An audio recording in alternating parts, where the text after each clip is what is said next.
closer so we can feel that love?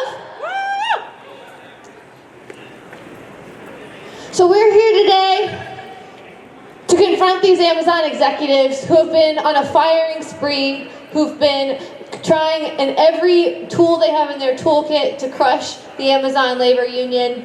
And we're here to tell them what's disgusting? Union busting! What's disgusting? Union busting! That's right. And that an injury to one is an injury to all. An injury to one is an injury to all. An injury to one is an injury to all. An injury to one is an injury to all. That's right. So thank you all so much for coming out today. My name's Emily. I'm an organizer with Workers Strike Back.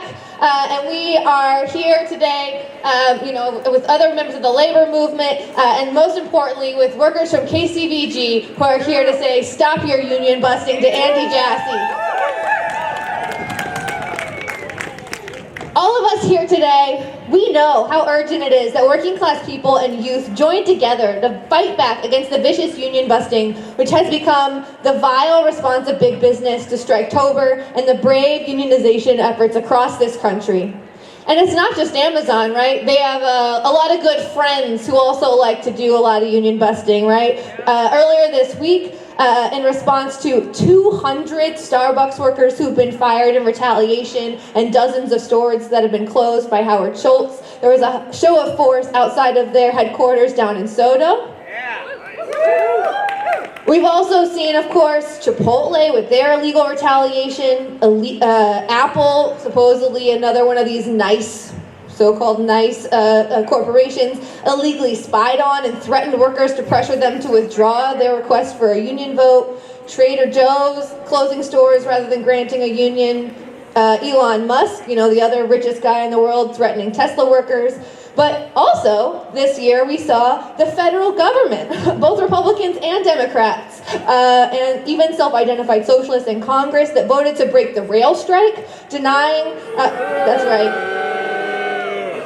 rail workers the right to use the strongest tool at their disposal to fight not just for a strong contract with basic dignities like sick days, but crucially for safety measures that would have stopped the tragedy that's unfolding right now in East Palestine.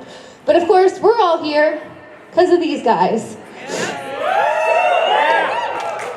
And we're going to hear all about it, about how Amazon has been lying to and coercing workers through mandatory meetings with management, how they've used racist posters and comments calling lead black union organizers, quote, not very smart, and much more than that I'm sure we will hear about today.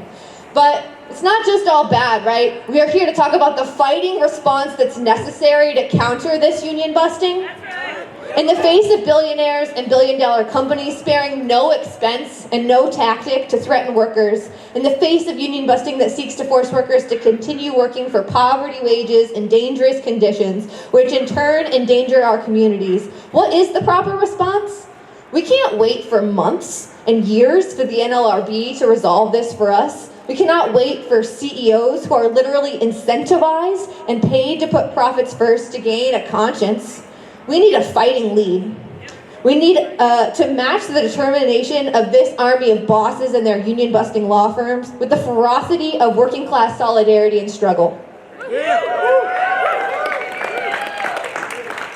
And that's why I'm inspired to have these KCVG workers here with us today.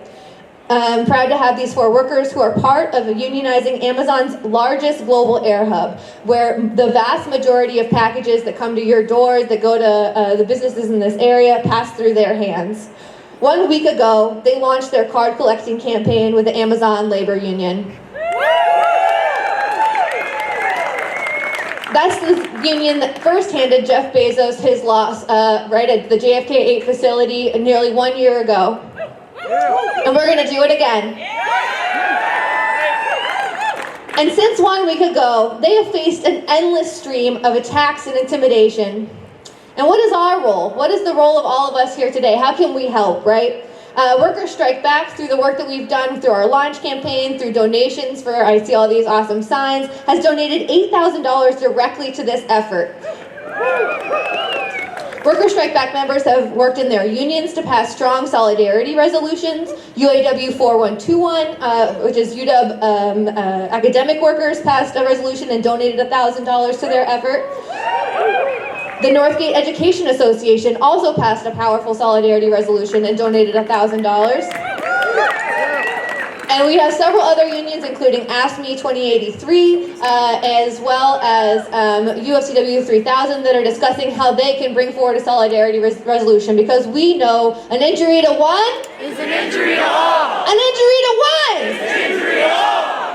So thank you again for all of us joining here today. I want you to know that we are not alone. This has been part of a week of action where organizers across the country, from Chicago to the Bay Area to Houston, Texas, to Baltimore, to Boston, Philadelphia, Pittsburgh, New York, have all been on the street talking about how important this KCVG organizing campaign is and how they need us to have their backs. Do we have their backs? Yeah. And alongside us being outside of these opulent, audacious spheres, we also have organizers who are in Chicago outside of a union-busting firm that Amazon has paid over $4.3 million to in order to crush this unionization effort.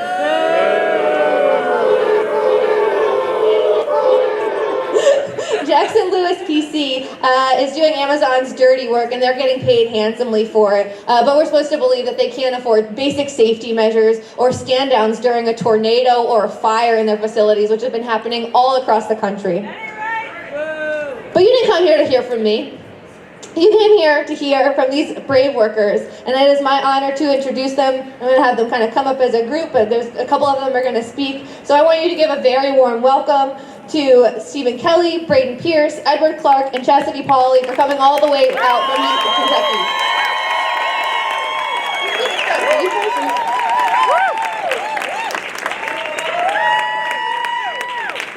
Thank you guys for coming out. I'm Stephen Kelly. I'm a learning ambassador at KCVG in Kentucky. It's the largest air hub facility in Amazon's network. We're handling 35% of all of Amazon's freight currently, and we'll be handling 70% after it's finished being built. The ramp is a half a mile long and will be a mile and a half long by the time it's finished. And the sort building is already a third of a mile long and will be over a mile long when it's finished. It is incredibly important to Amazon's infrastructure. Getting a union there is going to take everyone in the labor movement. Amazon's going to fight us tooth and nail. They've already started their union busting. They're retaliating, pushing us to our limits. That's why we're here today.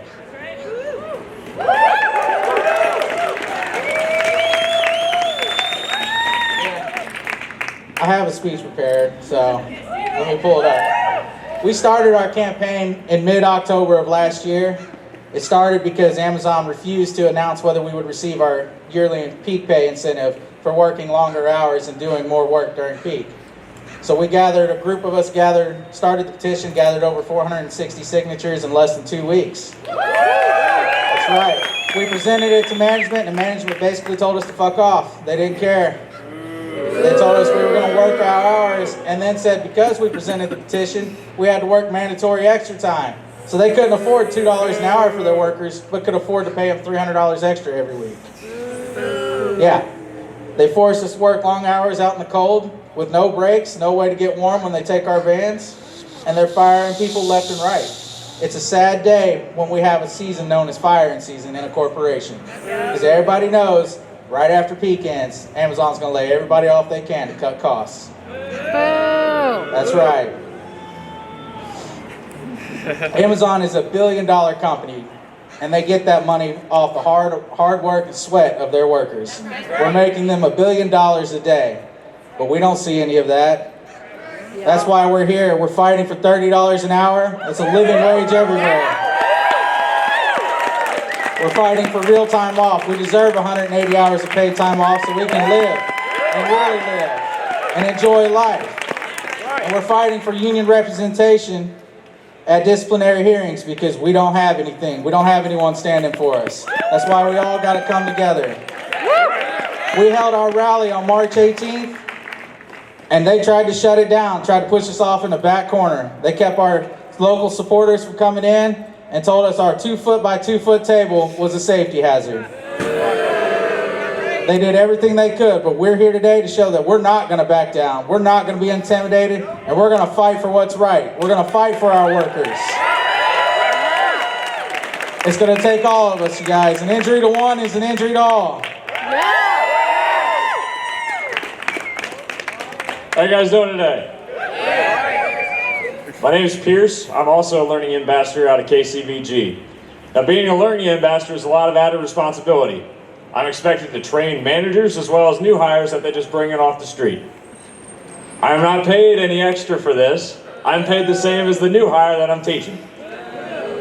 These ramp managers have no ramp experience. They're just brought in fresh out of college, or sometimes they just apply.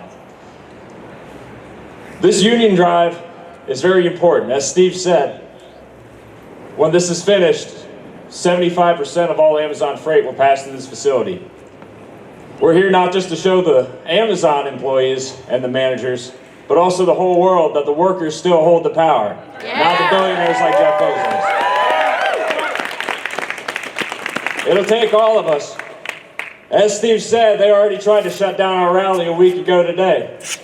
Every 5 minutes they were coming out telling us that we needed to pack our stuff up and leave, that the tables were a safety hazard. We have people in group chats that are supporters of us taking pictures every day of the break rooms talking about, look at all these safety hazards. It's great. One thing that they don't like to talk about is the working conditions themselves. We're out on an airport, we're working around live engines, heavy machinery, and what we call cans of packages that weigh up to 4,000 pounds. All it takes is a simple mistake and you're seriously injured or killed. Now $19 an hour, that's fair for retail, but we're out here risking our lives so that people can get their 2-day shipping. We deserve 30. We need 30. 180 hours off. We're working hard hours every day, 10-hour days, 4 days a week. Yep, like Steve is saying, it takes 6 weeks to earn 1 day off. And by the time April rolls around, you're already out of time. You've accrued as much as you can. Thank you guys for coming out here. We really appreciate it.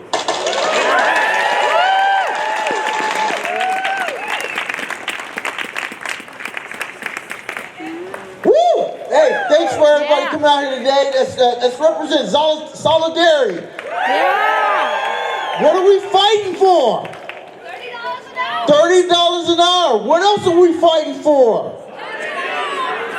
That's right. Listen, my name is Edward Clark. I'm a former Amazon employee. Just a couple months ago, I was terminated from Amazon. I'm a load planner. I'll explain to you what a load planner does for the largest air hub out there in the facility. Yes, at the time I was employed, there was on average about 22 load planners. Load planners are responsible for the weights and balances of these cargo planes that carry those packages that we all order across the world. One slight mistake in any of that we're certified. We have to go through certification for this. You're putting not only 2 pilots, 3 pilots in the air in jeopardy, as well as all of us on this ground if something was to happen. And you know who takes responsibility for that? We, the load planner. Not management, not these guys. We do. We're federally prosecuted. And again, we're doing this for less than $30 an hour under extreme conditions. Just to let you know, yes, we're here to fight for $30 an hour. That's the start. Yeah. That's the start. Yeah. Amazon works hard to make billions, as my 2 comrades here said. We make them billions a day. That's right. Yeah. And we put blood, sweat, and tears in there, injuries, people dying, buildings collapsing. And what do we have to show for it? Nothing. We all walk away sad, shaking our heads. There's more of us than it is of them. I was terminated for helping organize a union. Yes, I got behind the efforts because I also like to help people understand their employee rights. People didn't like how vocal I was with bringing people to understand that we do have rights. We have rights as workers to actually come together and talk to our employees about $30 an hour, about having 180 hours of paid time off, about having fair representation in anything that happens across there, because we don't know. You can come one day to work and be fired the next and not even know and have a reason why. I will explain to you. I was vocal.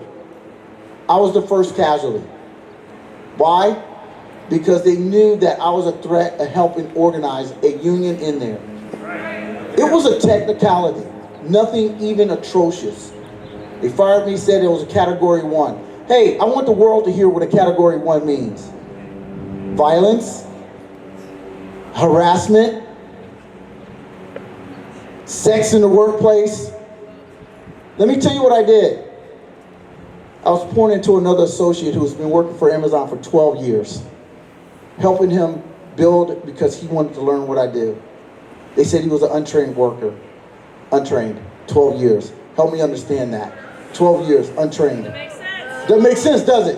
No. Amazon does not abide by the actual Amazon principles that they set out there. They do not understand what they are, so I challenged them every day. But I was fired because I was help organizing the union. Point blank. I was a target. But here's what we're here to stand for today. Solidarity. One. We're going to stand in solidarity, and we're going to speak against these things right here. Yes, this is the biggest air hub that they're building. They have a stand, and they know they stand to lose. Why the bullying? Why the retaliation? As they said, a table. A table. We have many tables in these buildings, and they're not a safety hazard, but a small 2-foot table is a hazard, right? Here's what we need. We need to support. We need to support not only from the community, but we also need workers to stand up against this type of retaliation. Understand what your rights are. Stand your ground. Because without us, there is no Amazon. Yeah. Without us, there is no Google. Without us, there is no Starbucks. Without us, these corporations have nothing. Because without us, they cannot move their product. They can't get their product out to anywhere. Right? So they do need us. We are value. See your value.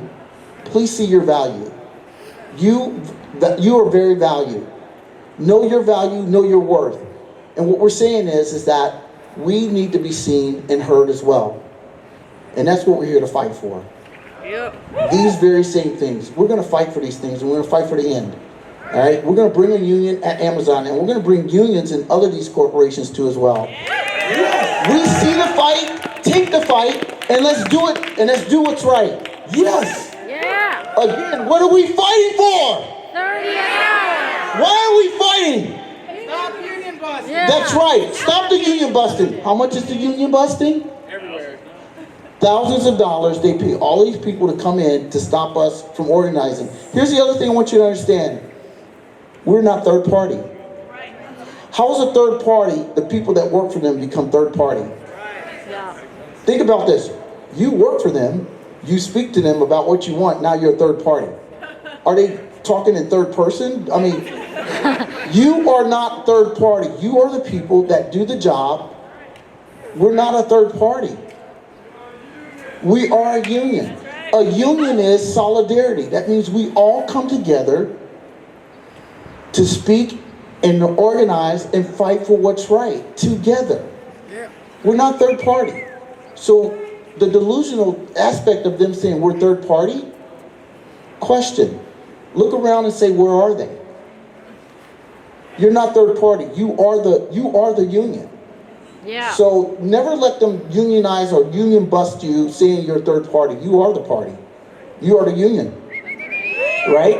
Yeah. So let's fight for what's right, and let's fight for this union. And thank you all for coming out to support, not just KCVG Air, but you. All of you came out to support for what's right. Yeah. Thank you so much. An injury to one. Injury to all. An injury to one. Injury to all. When union rights are under attack, what do? Stand up, fight back. Hell yeah, we do. Woo! So what I love about the fight at KCVG is they don't just say, well, we want a seat at the table. They don't just say, unions are nice. They say, we want $30 an hour. Yeah. We want 180 hours paid time off. Because I think everyone here probably does not make enough money at their job to pay the rent, to pay the rising cost of gasoline, to pay the rising cost of groceries, eye-watering prices that we're having to pay, and wages are not keeping up, but profits are skyrocketing. That's our money, and that's what we need a union to fight for. So I think we've already heard a couple of ways that people can fight. I think it's crucial that we're out here serving notice to the executives in these buildings. That's a crucial piece of being a fighting worker and of rebuilding a labor movement that wins things for working class people, is saying we're not going to let the firing of people like Ed Clark happen in some room in the back of a warehouse. We show up, right? And we say hell no. And also, if you are in a union, to bring a resolution saying we stand with KCVG workers. The Amazon is the largest private employer in the world, and when they are paying poverty wages, when they are enforcing dire conditions where workers are getting injured at twice the rate that they do in other similar facilities, that impacts us all, right? And so this is not just their fight alone in Kentucky, this is all of our fight. If you are interested in passing such a resolution, you should talk to someone at a worker strike back table, because we've had great success in getting them passed all across the country and already 3 unions here in Seattle. So I think, and because we started out with this long list of corporations that are just voraciously union busting, we are mainly here, of course, for the KCVG workers. We thought it would be remiss if we did not also use this as an opportunity for the workers who are right here in Seattle, who are also facing poverty wages and bad working conditions, insufficient staffing. And so I want you to give a warm welcome to 2 UFCW 3000 members who are PCC workers fighting for a raise and for full staffing in their store.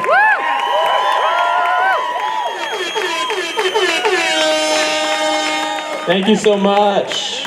My name is Jordan Young. I am a PCC employee and longtime union member. I'm honored to be standing alongside our brothers, sisters, and siblings in Amazon fighting for living wages and good working conditions. Give it up. PCC workers have been fighting since August to restore the $4 an hour hazard pay that the Democrats on Seattle City Council voted to end last year. For a lot of us workers, that $4 brought us as close to earning a living wage as we ever have been in our lives.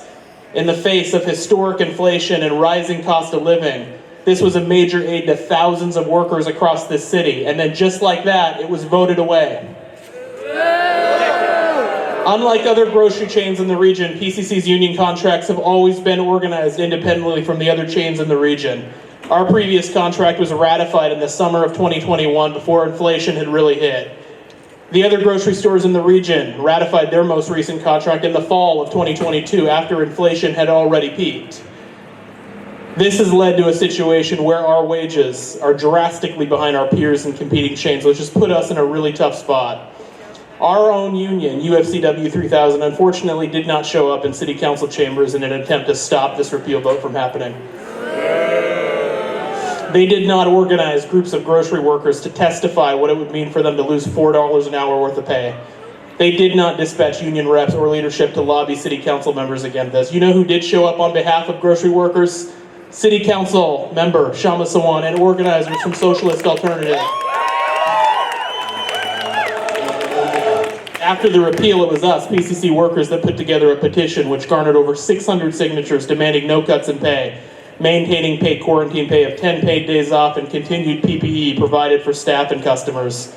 PCC rightfully understood that there was a lot of energy and support around these efforts, and to placate us, they signaled that they would be willing to open up our union contract early to get started on updating language around wages.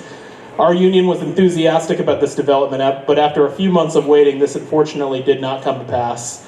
After attention had fallen off our earlier efforts, PCC decided at this point that they were not open to meeting with our union until late this summer for a contract that does not end until the end of the year. Unfortunately, that was not an option for us, as workers need help right now, not 10 months from now. As a result of this, we have taken matters into our own hands, organizing informational pickets in front of stores to try to build awareness and momentum for our struggle for living wages and better conditions for staff. This has earned the attention of customers and community members who have graciously come to our defense and written into PCC's head office demanding the PCC invest in its staff who keep their stores running. PCC workers intend to continue holding events to drive up awareness around the need to raise wages. Our people are struggling. Countless workers are stuck in a situation requiring that they work 2 and 3 jobs so they can afford rent, child care, and medical care for themselves and their families. This is unacceptable. Workers need a real raise, and they need it now. We are reaching out to you, the community, to help us put pressure on PCCs to send relief directly to workers right now. The cost of living crisis is one that is being felt disproportionately by the lower income and working people in our city. That is exactly why we are building this movement of workers from various walks of life who are ready to stand up, fight back, and not take no for an answer. We can do better. We must do better, as our lives depend on it. Thank you all very much. Thank you so much, Jordan. Let's give it up for Jordan. Hey everyone, my name is Maddie. I'm also a PCC grocery worker, and I've been an organizer with Workers Strike Back. I can speak for myself and for Jordan. I'm really proud to be here, standing with the KCVG workers, fighting so courageously for their union. And as union members, we understand the importance of collective bargaining. Like Jordan said, this year our contract expires. We're preparing for a serious battle. In the face of historic inflation, $2 or $3 is absolutely not enough. This is why we're demanding living wages that are consistent across the region. Bellevue, Kirkland, Redmond, Issaquah. These workers should not have to shoulder low wages just because their minimum is set lower. PCC says they're a community co-op. But if it's a co-op that creates food scarcities for its workers, that's absolutely shameful. That is not a real community. We're not going to win our needs by going along to get along. It's going to be through militant rank and file action, just like the KCVG workers are doing right now. Under capitalism, this is a fight about defining the line of what we make and what the bosses get to take. And that's what we're doing today. It's going to take growing pressure from workers on the shop floor, alongside pressure from outside from community members and other unions, because solidarity is not just a word. It's something that workers like us live by standing shoulder to shoulder against our oppressors, against our bosses. So I'm proud to be here today. I'm proud to be fighting for a resolution in UFCW 3000, fighting for Amazon, fighting for ourselves. Thank you. Solidarity. When union rights are under attack, what do we do? Stand up, fight back! What do we do? Stand up, fight back! So I think something that was touched on by the previous workers is, once we get the union, we can't just be complacent, right? We have to fight to make sure that our unions are fighting ready, right? We can't just go home and rest and kind of wait for the lawyers to work it out. That's not what the labor movement is about, right? The labor movement is about being clear about you and your coworkers being organized, being on top of what is in that contract, making sure that no one's being left behind, no one's being shafted on bad health care, that we're having active conversations about what are the issues in the workplace, including safe staffing, including high enough wages, including quality health care, including paid time off, and disciplinary representation at disciplinary meetings, so that we can't just be, if we're an outspoken worker, if we defend our coworkers, we're not just quietly fired on some technicality, right? Yeah. So, can we beat big corporations like Amazon? I think Ed made an important point, right? There's more of us than there are of them, and that's a key piece of the labor movement, right? It's an important fighting tradition. But how else do I know that we can beat Jeff Bezos and Andy Jassy? It's because we've done it before. In 2019, when Amazon dumped $1.5 million into our elections so that they could buy themselves a city council, did we stand by and let them do that? No, we defeated that, and we kept our socialist voice in city council. When Amazon said, you can't pass an Amazon tax, we're not going to fund affordable housing and a Green New Deal, despite the fact that we're extracting historic amounts of wealth, did we sit by and say, oh, that's fine? No, we came out and we collected 35,000 signatures at the Black Lives Matter protest. And we forced the Democrats on city council to vote in favor of our movement's Amazon tax to extract $200 million a year to fund affordable housing and Green New Deal. And this is all part of the same movement, right? Because the same workers that need a union, that need representation in their disciplinary meetings, they're the ones who need high quality housing. They're the ones who need safe communities with Green New Deal, who are not dealing with what we're seeing in East Palestine with massive chemical spills and dangerous conditions, right? We need to be safe in our workplaces and safe in our communities. And that is one movement, and that's why Workers Strike Back is out here organizing this event today. So to sort of speak on some of those lessons of how did we defeat Amazon, those when we defeated their money bomb in 2019 and when we won the Amazon tax, I'd like to invite up another union member. His name is Logan Swan. He's an iron worker as well as a longshoreman, because apparently now you need 2 union jobs to make a living in this city. So please give a warm welcome to Logan Swan. Hi everyone. Yeah, I'm a journeyman iron worker. Actually, helped place the rebar in that building right there. Yeah, I mean, I'm also a member of Socialist Alternative and an organizer with Workers Strike Back. Working class people across the country and internationally are being pressed on all sides. You know, from rents having gone up astronomically over the last decade to fuel and food inflation, student loan debt, right? And we're looking at internationally attacks on the working class, both from attacks on the right to strike from Great Britain to Canada, and also right here in our backyard, where when the concrete truck drivers went out on strike, Glacier Northwest, the employer is trying to sue them for damages, saying if you go out on strike, and obviously that's going to cost us money because your labor is where we get our profits from, then we're going to sue you for damages, right? Wages haven't kept up, they haven't for years, and we're facing down the barrel of another recession. Yet another once-in-a-lifetime recession. You know, I'm only 34 years old. And a victory, though, you know, I think it's not just a matter of like, what's at stake with this as far as the negative, but a victory at KCVG would be absolutely explosive. This would be fucking dynamite for working class people, young workers across the country. We've seen walkouts at Amazon facilities across the United States, from California to Missouri to North Carolina, but one-offs aren't enough, right? We have a desperate need for organization of workers, right, at the point of production, where we have power, right, where we make their profits. Yep, that's right. A success at KCVG will be a decisive step forwards toward getting organized in the workplace. Right? This is just like Amazon, when we were fighting to tax Amazon, and they said, oh, they'll pack up and leave, and they've got billions invested in their little playground here, right? And they've got a shit ton of money invested in their KCVG Air Hub. They can't do without it, just like they can't do without these workers' labor to make their money, and that's where they have leverage to fight for it. And Amazon has twice the injury rate, right, of these other warehouse jobs. They were added by the National Council of Occupational Safety and Health. Quote, the dirty dozen are companies that needlessly expose workers to preventable hazards, leading to preventable illnesses, injuries, and fatalities. Is this a horribly exploitive company that we're just going to let slide on that? Or are we going to support the workers fighting for a safe work conditions, fighting for good wages at KCVG? Yeah! That's right. And this is an essential part of rebuilding a fighting labor movement. Organizing Amazon, where they've overtaken Walmart as the largest private employer in the world, they're driving down wages for workers everywhere.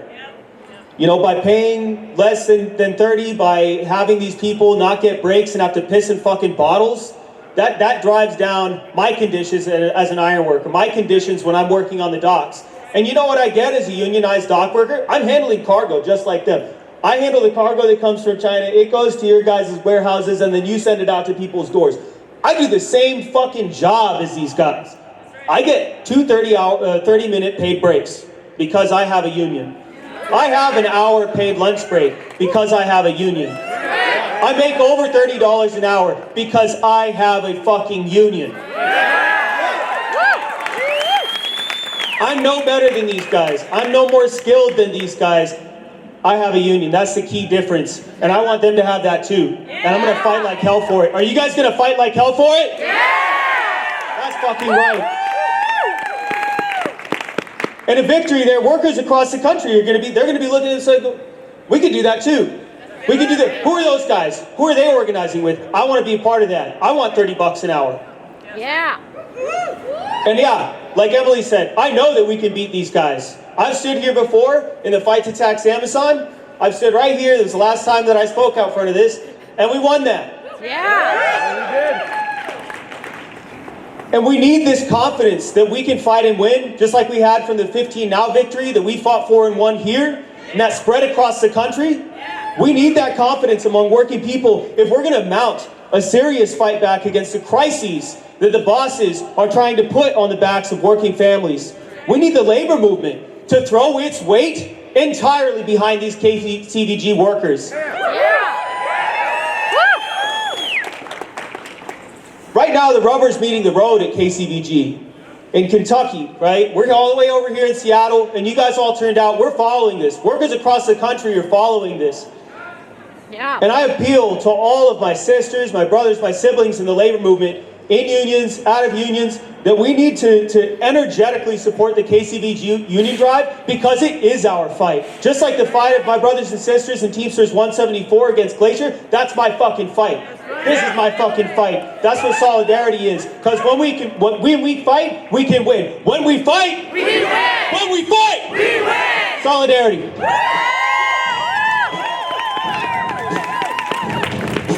When we fight, we win. When we fight, we win. When we fight, we win. That's right.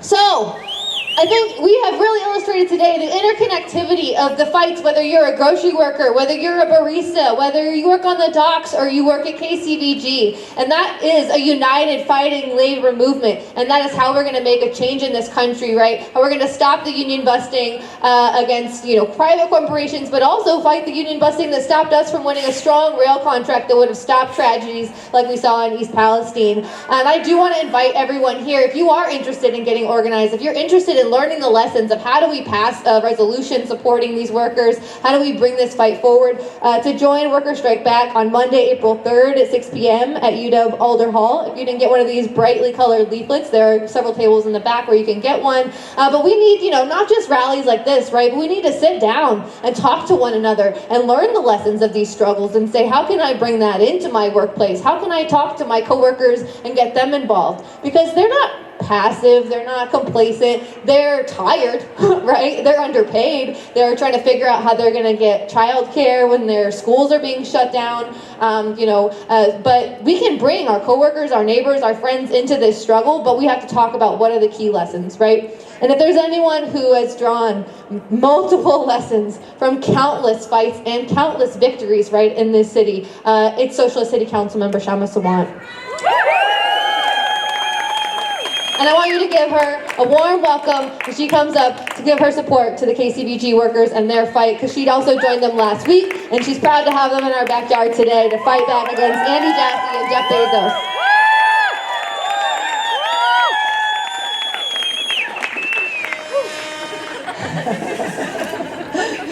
Thanks to everyone who participated with Worker Strike Back in our Unionize Amazon Week of Action, which led to this rally.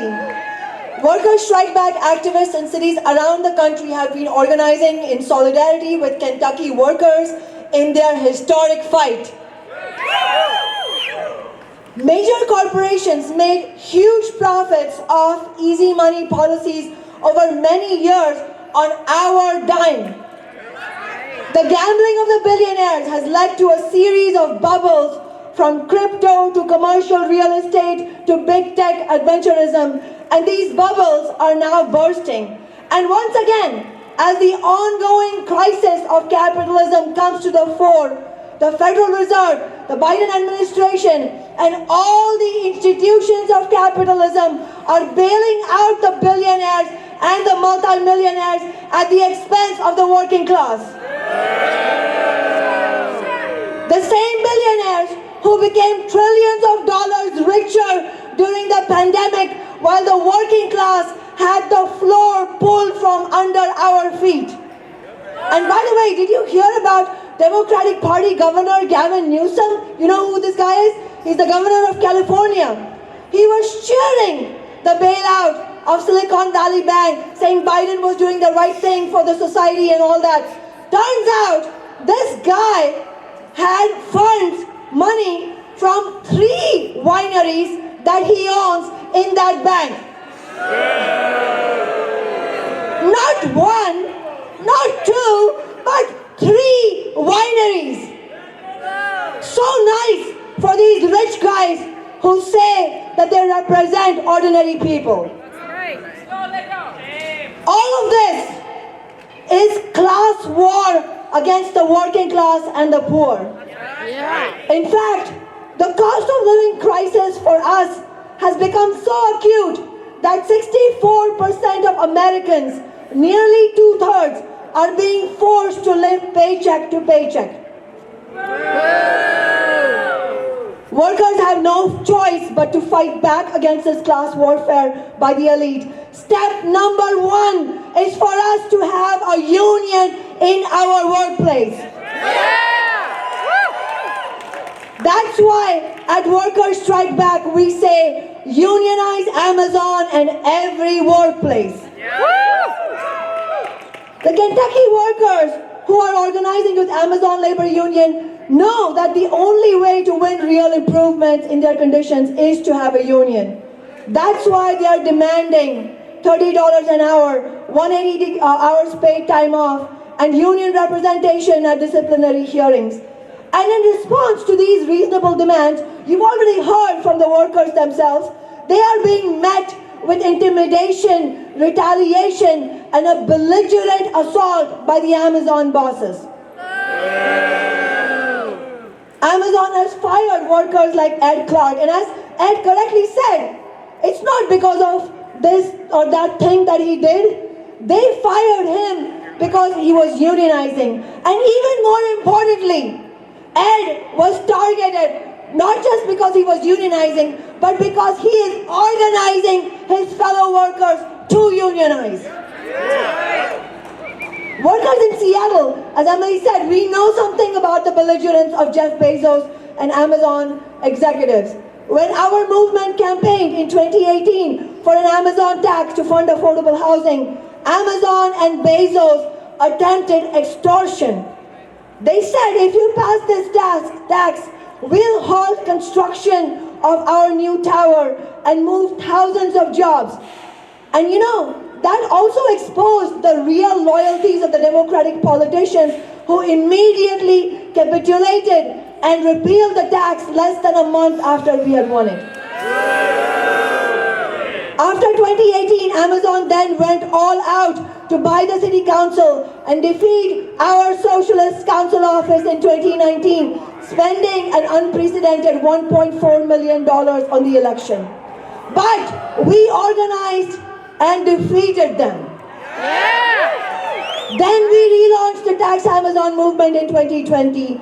And then with the support of the rank and file working people who were also marching in the George Floyd rebellion, we won a tax 4 times larger than the original Amazon tax. But if there is anything Bezos and the Amazon bosses hate even more than the tax we won, it's unions. Because they don't want workers to be able to defend themselves.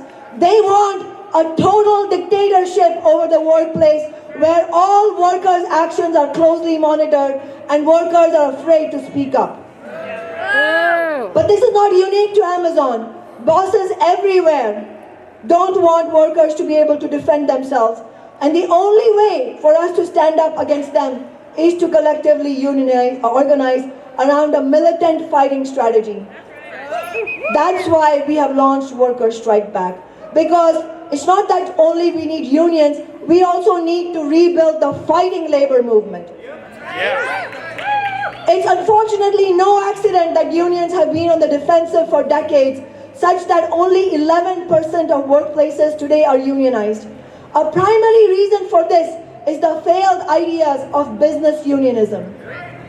In short, business unionism says workers should let labor leaders quietly negotiate contracts with the bosses rather than organizing and fighting militantly to win a strong contract. Business unionists put their stress on the bargaining process and they fear antagonizing management by mobilizing workers, much less going on strike. They say that workers should make moral appeals to the bosses that a union would be quote-unquote in the interest of the business, rather than recognizing that the bosses understand that the unions are not on the side of big business profits. Unions are on the side of workers. This business unionist strategy has been a total dead end, and we need a clean break from these failed ideas. You heard from Jordan, who works at PCC, who talked about how unfortunately the union leadership did not fight against the bosses and the Democratic Party when they were getting ready to repeal the hazard pay. This is business unionism. Because another feature of business unionism is being tied at the hip, labor leadership being tied at the hip to the Democratic Party. That's why part of building a militant, fighting labor movement is for us as workers, as rank and file, to recognize that the Democratic Party is not on our side and that working people need a new party of our own. Workers Strike Back was proud to join the tens of thousands of unionized Los Angeles Unified School District workers in their joint 3-day strike just this past week.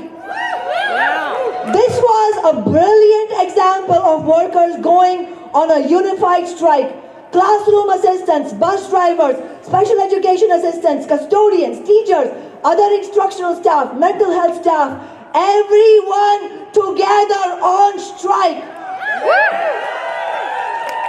against short staffing, low wages, and rising inflation. Similarly, the Kentucky workers are showing the alternative to business unionism right now in the way that they are running their union drive, the way that they are organizing a class struggle-based union drive. They are directly answering the lies of the bosses, not by making moral appeals. They are going on the offensive. And they're not backing down. But of course we know that this isn't just about Amazon. It's about capitalism. Under this rotten system, workplaces are not places for workers to gain our needs. These are places for bosses to maximize their profits. And that is why when we have basic demands like living wage, paid time off, and to be able to live and not just to work, the bosses fight us tooth and nail. And they act like these things should be, that we should think of these things as unreasonable, as utopian, as, oh, you're not hardworking enough. If you're fighting for the union during your hours, you're not hardworking enough. Exactly. You said what I was thinking. And this is despite, as Ed said, it's workers who create all this wealth, every penny of it. This system doesn't work for us. It wasn't made for us. That is why I'm a socialist. And Workers Strike Back is donating $5,000, as was mentioned, to the KCVG Amazon Labor Union Drive. I am personally also donating $5,000 from my Solidarity Fund, which as many of you know, was a fund created when I was first elected because I take home only the average worker's wage and the rest of my 6-figure salary after taxes goes into workers' movements. On April 3rd at 6 p.m., Workers Strike Back will be holding our monthly meeting and talking about the struggle to nationalize the railroads under workers' democratic control at UW at 6 p.m. in Alder Hall Auditorium. I hope you'll all join us. My Socialist Council office is also fighting back against the corporate landlords to cap late fees at no more than $10 a month. We'll need a movement to win it because the Democrats are on the side of corporate landlords. They just had a meeting this past week about all the woes that the poor corporate landlords face from all the big bad tenants. And we're only going to win if you all show up to win it on April 7th at 9:30 a.m. at City Hall. We are also organizing against a historic attack on our right to strike. The Supreme Court is set to rule, as Logan mentioned, on a case called Gracia Northwest, in which the ruling class is trying to make it far more difficult for unions to go on strike. This is our fight. Unfortunately, most of the labor leadership is not organizing around this historic attack. We need to do what we can to make it happen nonetheless. In Seattle, we've just succeeded in organizing and bringing and passing a resolution in the County Labor Council with the support of 12 unions calling for mass protest actions against this vicious attack on workers' rights. Unfortunately, this type of fight back against this Supreme Court ruling that what's going to happen has not happened, and the business unionists in the labor movement are not organizing. The labor leadership should be mobilizing millions into the streets, shutting down production with strikes, as is happening right now in France over the attacks on the pension system. But we can't stop because most of the labor leadership is refusing to fight back. We have to do something. We don't have the numbers to do this all by ourselves, but we have to put up a fight. That's why Workers' Strike Back will be organizing protests across the country and working to bring unions along with us. So everybody, we need to fight business unionism. We need to fight for a different society as an alternative to capitalism entirely. So please join this fight. Become supporters of Workers' Strike Back if you haven't already. If you haven't already donated, please donate, because as you can see already, every dollar that you donate goes for our collective cause for building fighting unions. Solidarity.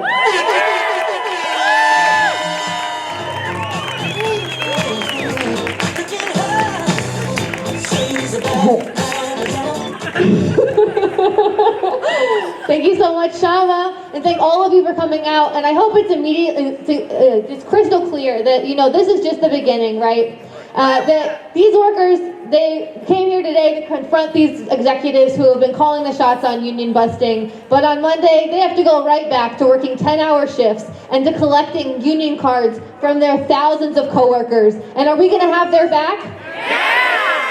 That's right. I want to make sure that you are following Unionize Amazon KCVG, because every single day they get confronted by managers who are at the behest of Andy Jassy, trying to make sure that Amazon's profits stay high. But we have to say, we've got your back, because we are building a fighting labor movement.